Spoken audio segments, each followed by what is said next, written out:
I'm not quite there. You're becoming more whole. Mm-hmm. More and more.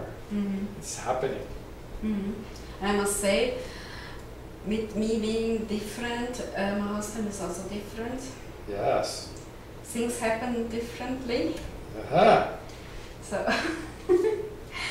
it's another observation, when I went the brain depression mode, I became very secluded, and I shut myself off from the outside world, and no one seemed to call or whatever. I said, oh my gosh, I'm so lonely. Who said? The brain, oh my gosh, I'm so lonely. So when I changed,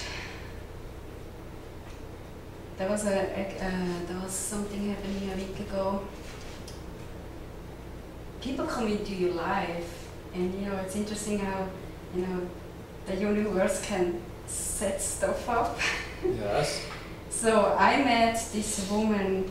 She's German, and I had met her 3 or 4 weeks prior to the week ago, through a mutual friend of ours, and we just, we spent the evening together at the Clay Botanical Garden, and we spent a couple hours, and then we said goodbye, and I thought I'd never probably see her again. She had told me that evening that she was a body worker in Germany too, and that she thinks about getting into the massage field again. So I kind of dismissed it. I'm not going to see her again, blah, blah, blah. So a week ago, my husband and I, we decided to go to the beach in the afternoon. Actually, we were supposed to go to the beach in the morning, but I said, no, let's go in the afternoon. We're going to see the sunset. It's beautiful. It gets so hot, you want to cool off. So we come back from the beach, going up the stairs, D Street in Encinitas, and I look over and I see Tina, the girl I met, 4 weeks ago. I said, hi, Tina, hi.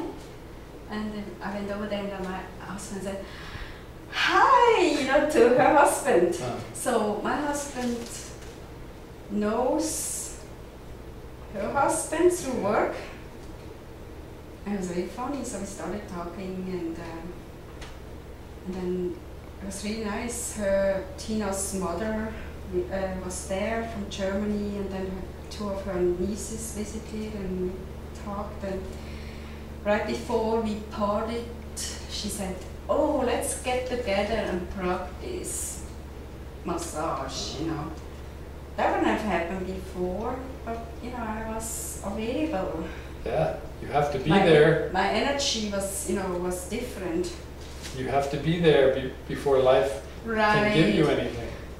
And then also they said, oh, wouldn't we need to come over and see the chickens, and and so my husband wrote them an email, then I got the email from Tina, and I recently wrote her back, and to get together and invite them for dinner. And so this is an example of when you're available, life gives you opportunities because you're open to receive them. You're there. Yeah, and that's just one example. And of course, people rather be with people who are happy than the ones that are miserable. Isn't that interesting? Yeah. Although, anyways, yeah, so I can't believe it, all the coincidence, that moment happened. So how does it feel to be there? How does it feel to be there? It feels complete. It feels powerful. It feels loving. Uh-huh. So when you're there, when you're really there, Mm-hmm. everything is available to you. Mm-hmm. This life is so bountiful. Mm-hmm. It's just filled with bounty for people. Mm-hmm. It's just so bountiful that its bounty just kind of tumbles out of a big giant breadbasket Mm-hmm. all the time Mm-hmm. in all kinds of different ways, and people are walking around like they're so miserable and so disconnected and so detached. Mm-hmm. They're not aware Mm-hmm. that this is the way life really is. Mm-hmm. Mm-hmm. So the more that you're living life as Helen, the more this bounty is there. It's Mhm. just there. Mm-hmm. It's just the nature of life. Yeah. And it just happens in all kinds of different ways, as long as you're there. Mm-hmm. And that's the only requirement. Mm-hmm. Showing up. Just being there. Mhm. That seems to be the most difficult thing for humanity to see. Mm-hmm. I mean, people are so, there's such a separation between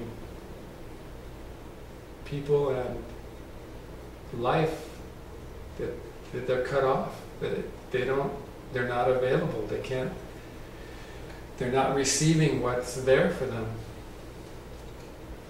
And that's why they're so miserable. Mm-hmm.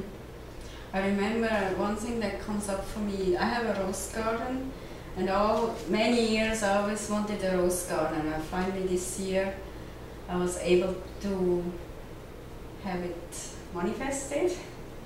So it's really interesting when I'm part of, when I'm connected to life, then the rose garden is a blessing. I just enjoy every bit.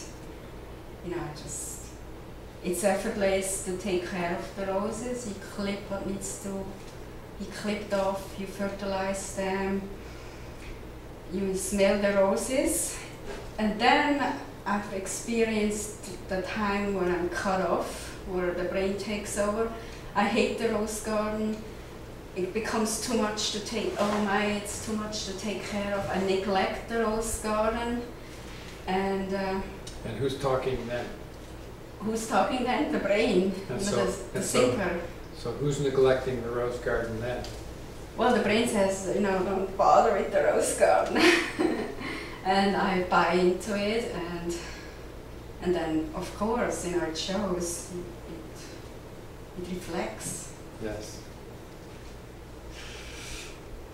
So, there's a different way of being. Mm-hmm. Well, being this way, being connected to life, when you do things, they're not an effort, you're able to do them. Things need to get done, but it's not, you don't have to swim against the current. Mm. You just get them done. Yeah. Well, there's no better way. Mm-hmm. So how does it feel not to have to swim against the current?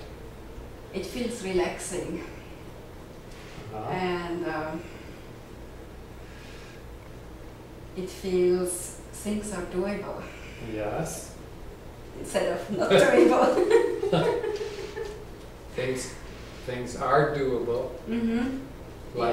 Life is relaxing. Mm-hmm. There is no stress. Yes. Because all there is the moment and what needs to get done in that moment. Yes. And it's manageable. Yes. And you're